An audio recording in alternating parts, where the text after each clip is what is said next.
گنده بله من اول هنگ حال کل ادوار عالم الغیب واقف الاسرار حیو قیوم و قادر قهار نی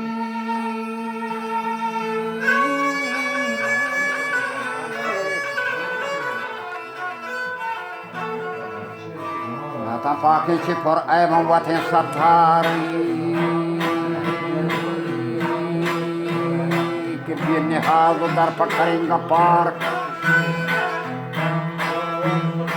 آروش ظلم گیدی کو باز کن رو پار رزق بخشی به مومن و کفار مردم و مرغ و مور و ماهی مار میسری رهدا احمد مختار رحمت حلق و سید الابرار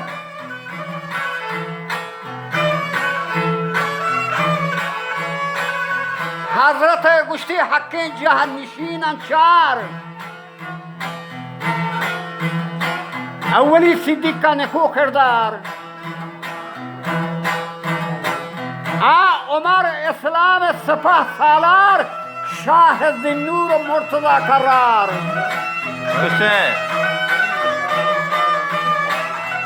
میدلا گشتی بر حق چهار یار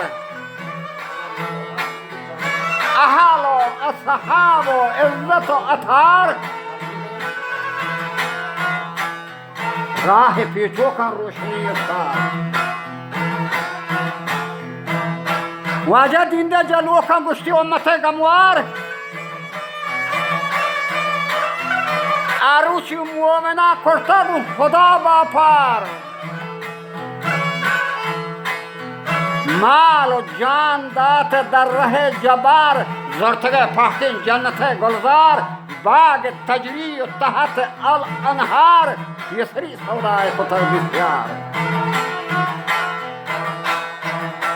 بله بیتگه محبوب رضا در کار و ارابتا نیم شپم بیدار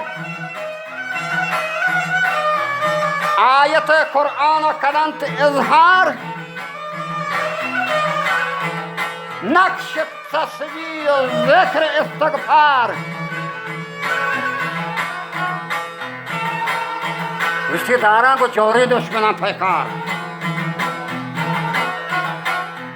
کوفگان بل پنجگان کاتار جنت سالوں کا ہم یہ سردار آکے بھی تک سے ملتا بیزار کارنی مکر و حیلہ و انکار فتنہ و ظلم و کینگ و آزار ہستی چی دینہ غافر و گمسار وار تو وپسی چو دلوتا بیکار رو چو دنیای سلگتی مردار گوڑا محشر روچا بی ذلیل و خوار روزک دار و داخلان پینار لاپی پر آسی جا حمود انزار ترگی گشتی دائم تاک